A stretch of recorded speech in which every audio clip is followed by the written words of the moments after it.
السلام علیکم ورحمۃ اللہ وبرکاتہ۔ الحمد للہ رب العالمین والعاقبۃ للمتقین والصلاة والسلام علی سید الانبیاء والمرسلین وعلی آلہ واصحابہ الطیبین الطاہرین، اما بعد، فاعوذ باللہ من الشیطان الرجیم، بسم اللہ الرحمن الرحیم۔ کل من علیہا فان ویبقى وجہ ربک ذو الجلال والاکرام، صدق اللہ العظیم۔ غوث اعظم بمن بے سر و ساما مدد، قبلہ دین مدد، کعبہ ایمان مدد، انتظار کرم تستمن عینی را، اے خدا جو خدا بینو خدا دا مدد، بگردہ بے بلا افتاد کشتی، مدد کن یا معین الدین چشتی۔ پڑھے الصلاۃ والسلام علیک یا رسول اللہ، الصلاۃ والسلام علیک یا نبی اللہ، الصلاۃ والسلام علیک یا حبیب اللہ، وعلی آلک واصحابک یا نور اللہ، صلی اللہ تعالی علیہ وسلم۔ آنکھیں رو رو کے سجانے والے، آنکھیں رو رو کے سجانے والے، جانے والے نہیں آنے والے، آنکھیں کچھ کہتی ہے تجھ سے پیغام، او درے یار کے جانے والے، جگمگا اٹھی میری گور کی خاک، تیرے قربان چمکنے والے، حسن تیرا سا نہ دیکھا نہ سنا، کہتے ہیں اگلے زمانے والے، آسیو تھام لو دامن ان کا، وہ نہیں ہاتھ جھٹکنے والے، سنیو ان سے مدد مانگے جاؤ، پڑے بکتے رہے بکنے والے، کیوں رضا آج گلی سونی ہے، کیوں رضا آج گلی سونی ہے، اٹھ میرے دھوم مچانے والے۔ آج کی یہ محفل مرحوم و مغفور محمد عارف صاحب کے چہلم کے موقع پر ایصال ثواب کے لیے انعقاد پذیر ہے،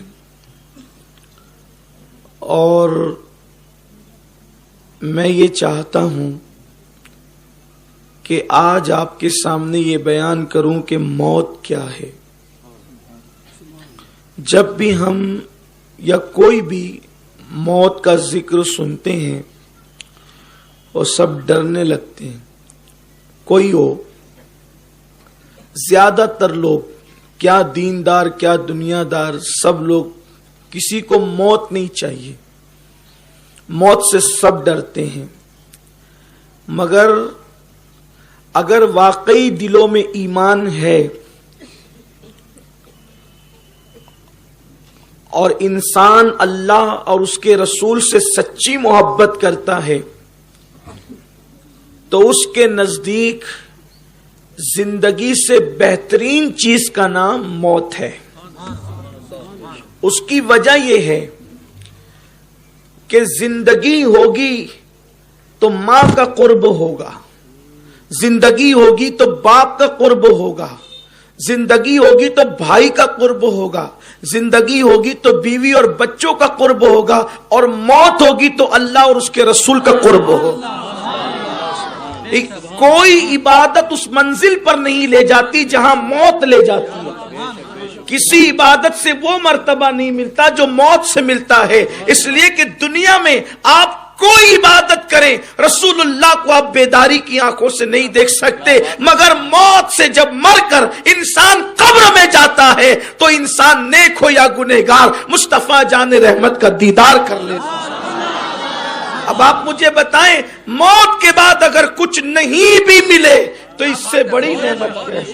انسان مدینے جانے کے لیے ترستا ہے کہ ایک مرتبہ میں مدینے جاؤں، سرکار کا سبز گنبد دیکھوں، اور مدینے جانے کے لیے ٹکٹ چاہیے، ویزا چاہیے، یہ چاہیے، وہ چاہیے، وہ چاہیے، لیکن قربان جان دی اور گنبد نہیں دیکھا، گنبد والے کو دیکھ لیں۔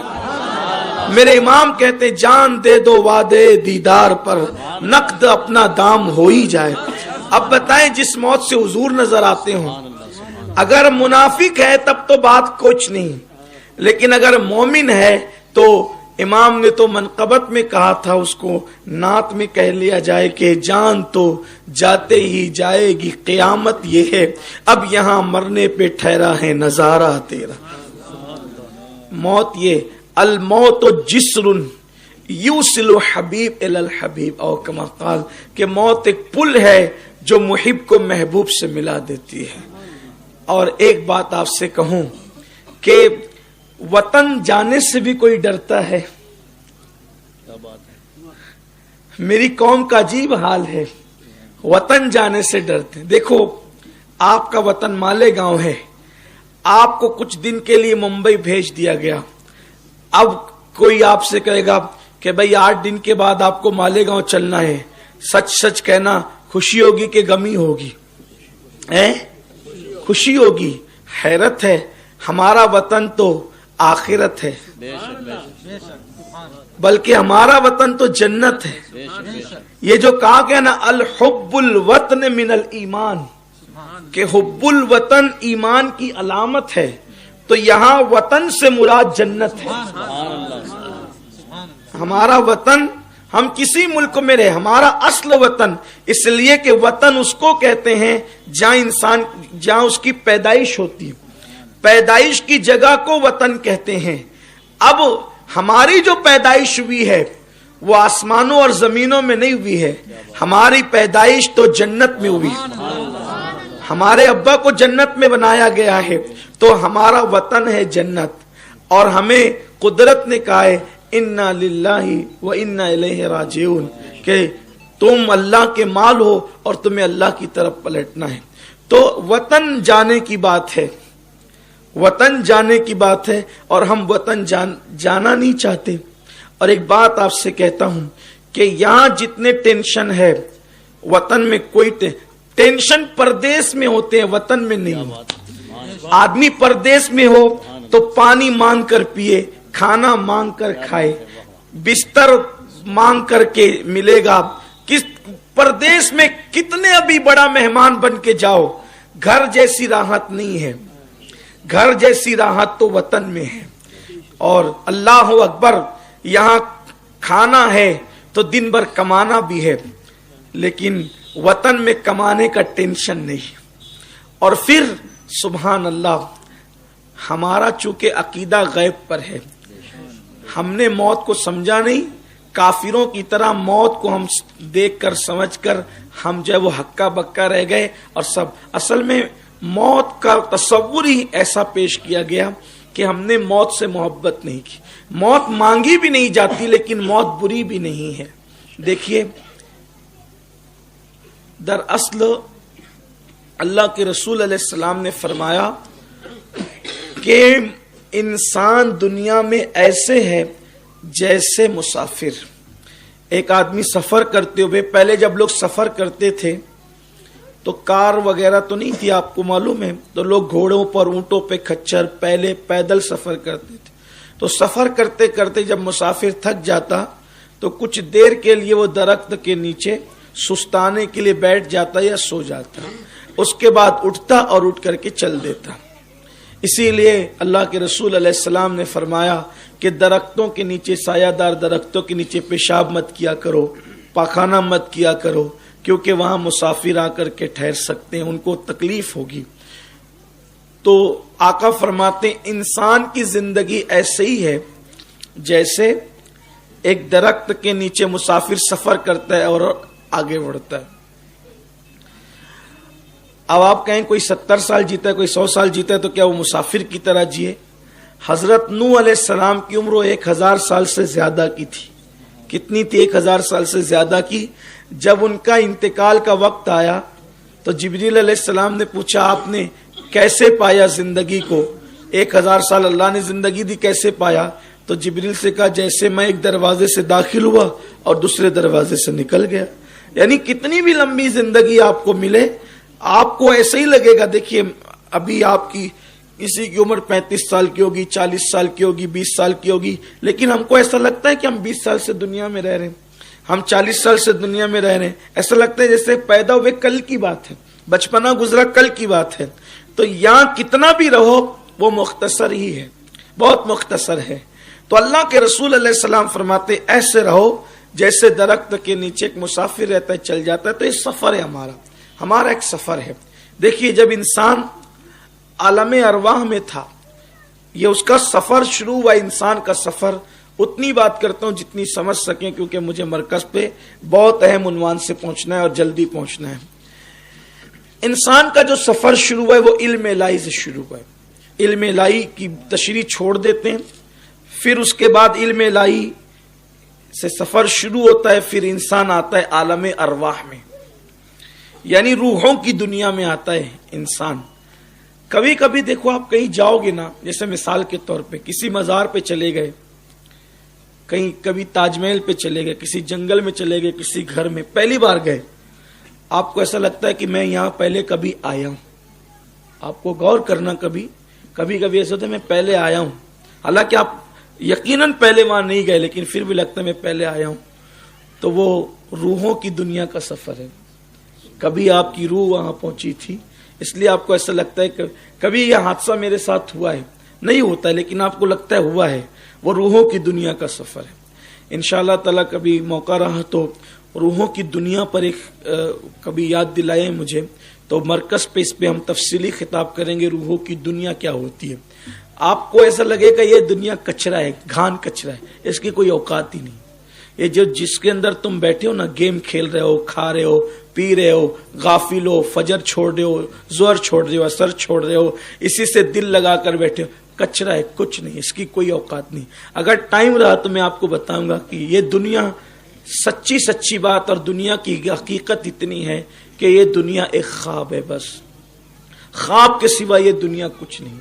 بس جس کے لیے انسان مار پیٹ کر رہا ہے، قتل و غارت گری کر رہا ہے، جھوٹ بول رہا ہے، رشوتیں لے رہا ہے، گناہ میں ڈوبا ہوا ہے، یہ صرف خواب ہے. بہت بڑے دھوکے میں ہے انسان.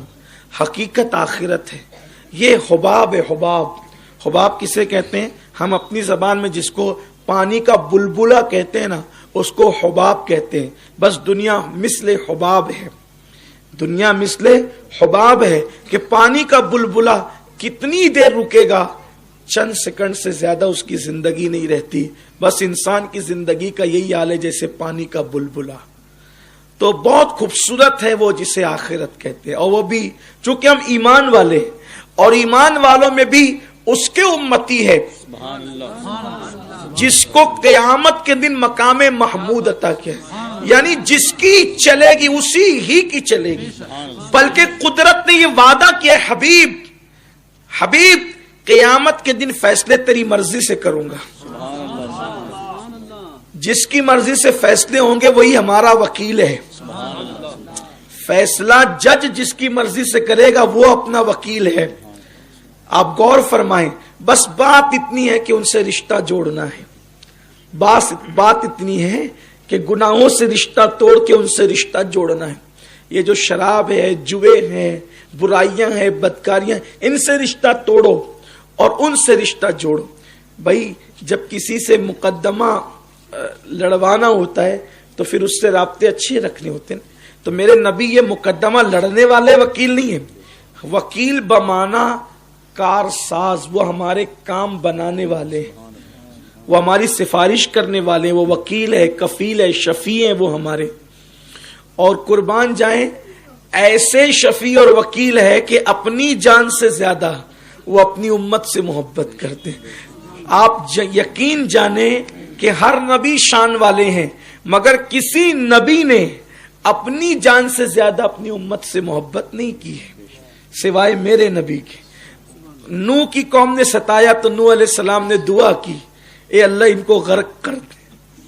لوط کی قوم نے ستایا تو لوط علیہ السلام نے دعا کی، اے اللہ ان پہ پتھروں کی برسات کر دے۔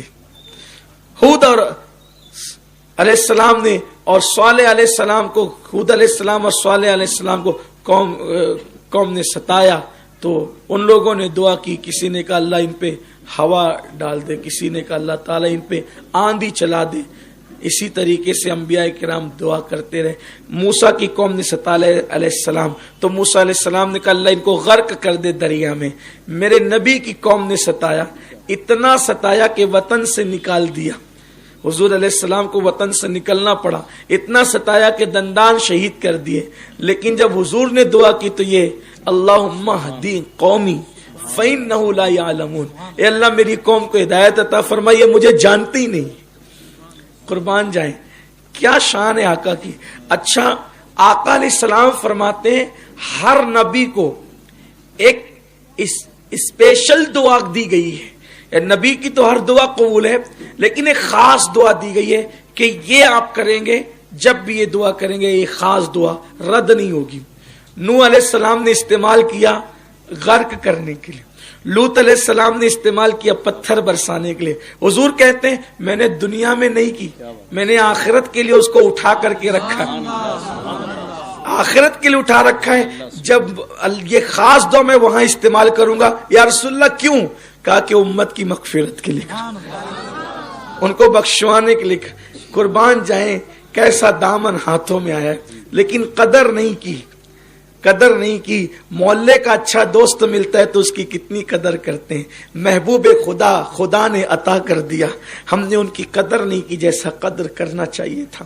تو عرض یہ کر رہا تھا کہ ہم عالم ارواح میں آئے، عالم ارواح سے پھر ہمارا سفر اور آگے بڑھا، ہم باپ کی پشت میں آئے، باپ کی پشت سے ہمارا سفر اور آگے بڑھا، ہم ماں کے پیٹ میں آئے، ماں کے پیٹ سے ہمارا سفر اور آگے بڑھا، ہم دنیا میں آئے، دنیا سے سفر آگے بڑھے گا، ہم قبر میں جائیں گے، قبر میں بھی ہمیشہ نہیں رہیں گے، وہاں سے سفر آگے بڑھے گا، ہم محشر میں جائیں گے، محشر میں بھی سفر اور آگے بڑھے گا اور ہم انشاءاللہ جنت میں جائیں گے۔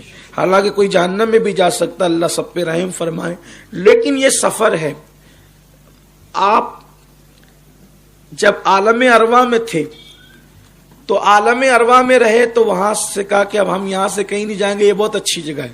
قدرت نے کہا نکلو یہاں سے آگے بڑھو، باپ کی پیٹ میں آئے، پھر وہاں کہا کہ اب یہ بہت اچھی جگہ، یہاں سے اور آگے نہیں جائیں گے، تو پھر ماں کے پیٹ میں ڈالے گئے، تو ماں کے پیٹ میں گئے تو کہا اب یہاں سے کہیں نہیں جائیں گے، اس سے اچھی جگہ کوئی نہیں ہے۔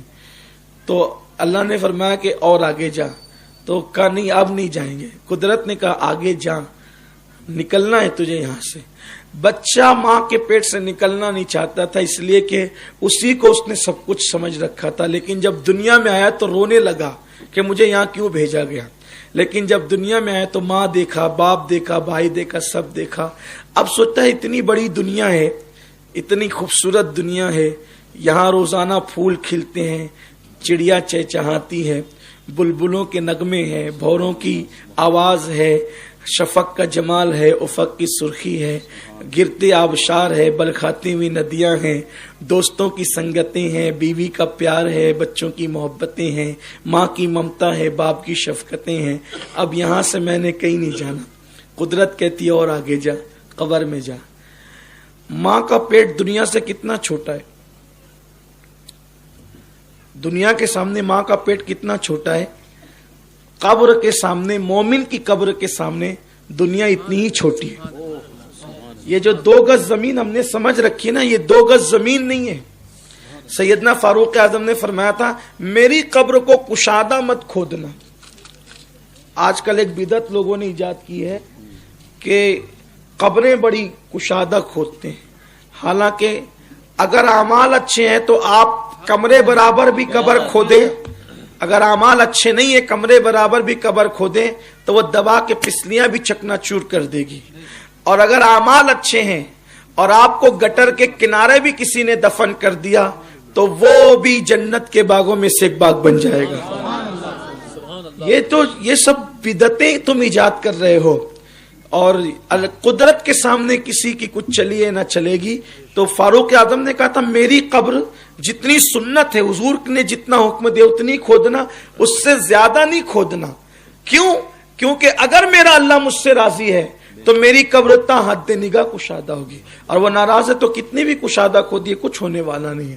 تو اس لیے قبریں بھی اب جو ہے وہ میں دیکھ رہا ہوں، بلکہ میں تو یہ بھی دیکھ رہا ہوں کہ اب قبروں میں پھول بھی بچھائے جا رہے ہیں نیچے۔ یہ بھی بدعت ہے، قبروں میں پھول بچھائے جا رہے ہیں اور پتہ نہیں کیا کیا کیا جا رہا ہے، اور نیچے تختے بچھائے جا رہے ہیں۔ اگر اللہ ناراض ہے تو وہی پھول انگارے ہوں گے، وہی پھول انگارے بن جائیں گے، اور اگر اللہ راضی ہے تو جنت کا بستر ہوگا۔ اپنی ہٹ درمی قبر میں بھی تم چلا رہے ہو، اپنی ہٹ درمیاں تم اعمال اچھے کرو، قدرت کا وعدہ ہے۔ اور پھر تم مومن و ایمان پر دنیا سے گئے، یار جس قبر میں حضور آ گئے، اب اس قبر کا حال کیا ہے، اس قبر کی شان کیا ہے؟ وہ جنت کے باغوں میں سے تو باغ ہے ہی ہے نا۔ اللہ اکبر۔ تو مومن کی قبر کے سامنے دنیا ایسی ہے جیسے دنیا کے سامنے ماں کا پیٹ جتنا چھوٹا ہے اتنی دنیا چھوٹی ہے، کیونکہ مشرق سے لے کے مغرب تک، بلکہ جہاں تک نظر جاتی ہے مومن کی قبر کشادہ کر دی جاتی ہے اور جنت کا بستر بچھا دیا جاتا ہے اس کے لیے۔ یہ ہے مومن کی قبر۔ اور صرف وہ جنت کا بستر ہی نہیں ہوتا، بلکہ جنت کے 2 دروازے اس کی قبر میں کھول دیے جاتے ہیں، اور وہ چین کی نیند سوتا ہے وہاں پر، اور اس انتظار میں سوتا ہے کہ قیامت کے دن اس کو اٹھنا ہے۔ اب آپ سوچتے ہوں گے یا اللہ کتنا سوئیں گے، یہ بھی تو ہے نا، کتنا سوئیں گے۔ اصل میں جب حضور کا دیدار کر کے سوئیں گے، یعنی قبر میں حضور کا تو دیدار ہوگا صلی اللہ علیہ وآلہ وسلم، حضور کا دیدار ہوگا قبر میں اور سو جائیں گے، تو جب قیامت کے دن اٹھیں گے تو پوچھنے والا اگر پوچھے گا کہ کتنا سوئے قبر میں، تو وہ کہے گا کہ رات کو سویا اور صبح کو اٹھ گیا۔ یعنی لوگوں کو لگ رہا ہے نا کہ ابا 50 سال سے قبر میں ہے، اور دادا 100 سال سے ہے، اور پر دادا 150 سال سے ہے، اور لکڑ دادا 200 سال سے ہے، یہ تمہارے لیے سب ہے، لیکن اس کے لیے تو ایسے ہی ہے جیسے رات کو سویا ہے اور صبح کو بیدار ہو گیا۔ اور پھر اور سنو، اور پیاری بات سنو کہ انسان جب رات کو سوتا ہے اور نیند پوری کر کے اٹھتا ہے تو کیسے بالکل فریش ہوتا ہے، حشاش بشاش ہوتا ہے۔ تو جب مومن اپنی قبر سے اٹھے گا تو فریش ہو کر کے اٹھے گا۔ اب کیوں اٹھے گا فریش ہو کر کے؟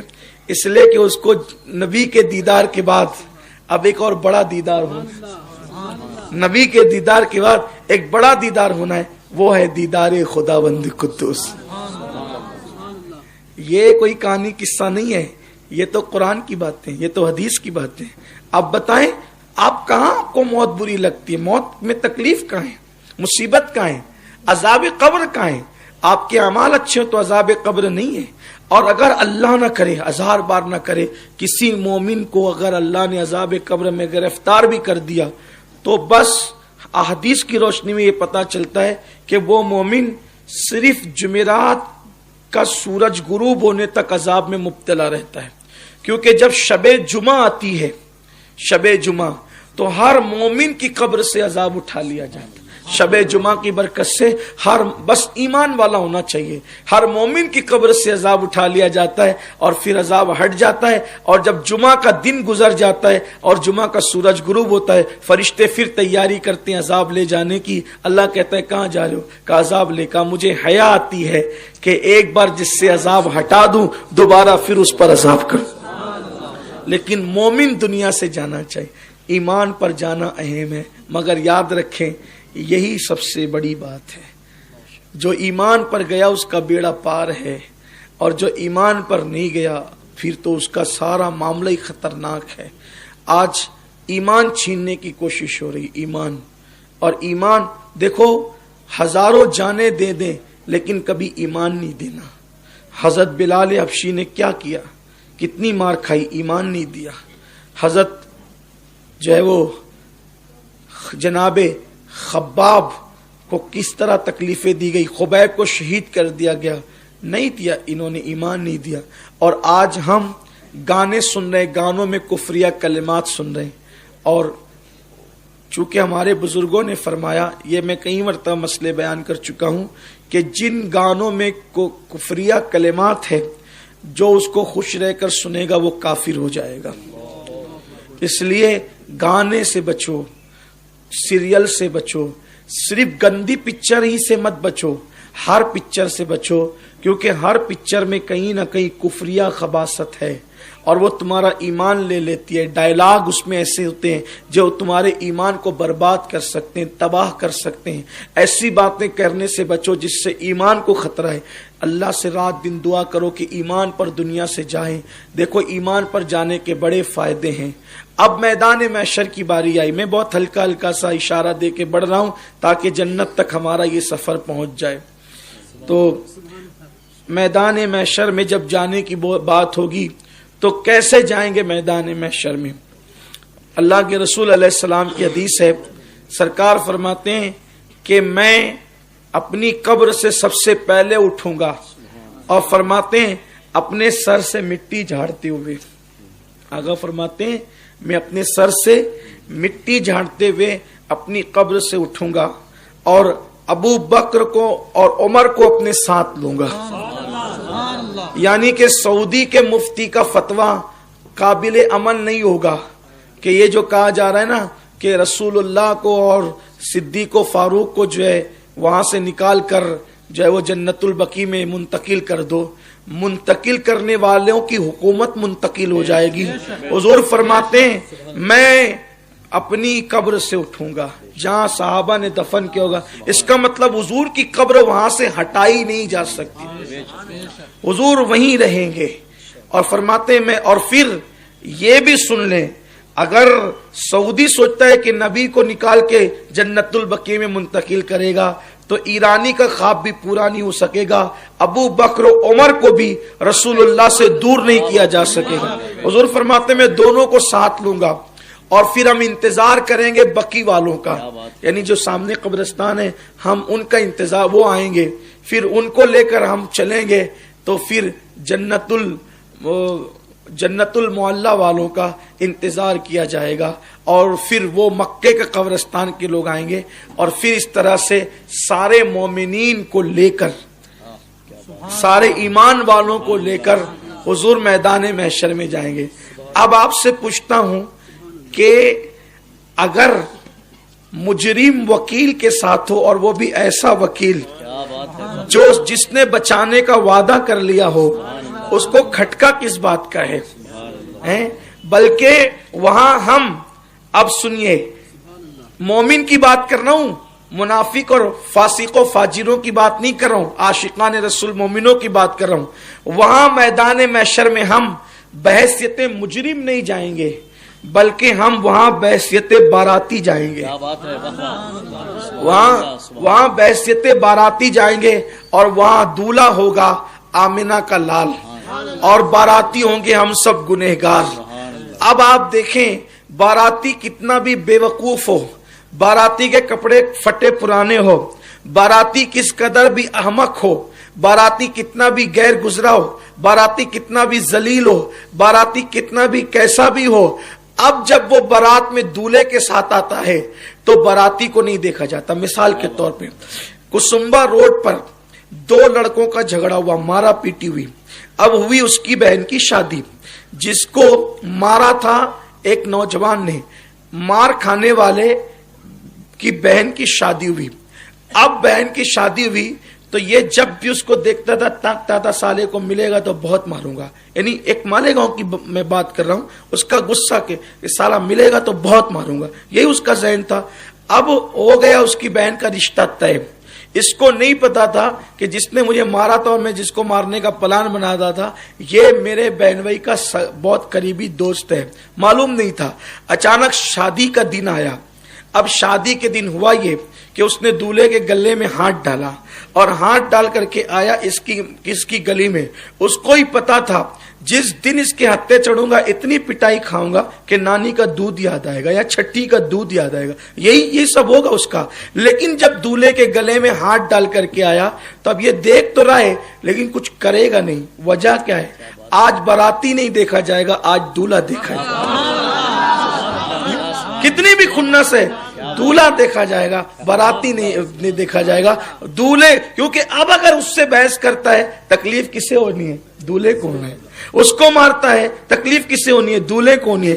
تو چونکہ دولہا اس کا بہنوئی ہے تو اس کا دل رکھنے کے لیے، اس کی تعظیم اور عزت کے لیے اس نے سارے کڑوے گھونٹ پینا ہے اور اس کی بہرحال عزت کرنا ہے بلا تمثیل۔ ملانے کو نہیں، صرف سمجھانے کو کہتا ہے۔ اس مثال کو یہی رکھیے۔ کبھی کبھی ممکن ہے کوئی گناہ، کوئی خطا ہو گئی، لیکن ایمان پر خاتمہ ہوا تو میدان محشر میں گئے مصطفیٰ جان رحمت کے ساتھ، وہاں دولہا دیکھا جائے گا، باراتی نہیں دیکھا جائے گا۔ آپ مجھے بتائیں قبر سے لے کے حشر تک نقصان کہاں ہے اپنا؟ ہمارا نقصان کہاں ہے؟ بس بات اتنی ہے کہ ایمان پر رہو اور موت کی تیاری کرو۔ راتوں کو فلمیں دیکھنے کی بجائے اپنی راتوں کو ہو سکے تو اللہ کے خوف سے رو کر گزارو، خشیت ربانی سے گزارو۔ مولا مشکل کشا جن کے بارے میں سرکار نے فرمایا جس کو علی چٹھی دیں گے وہی جنت میں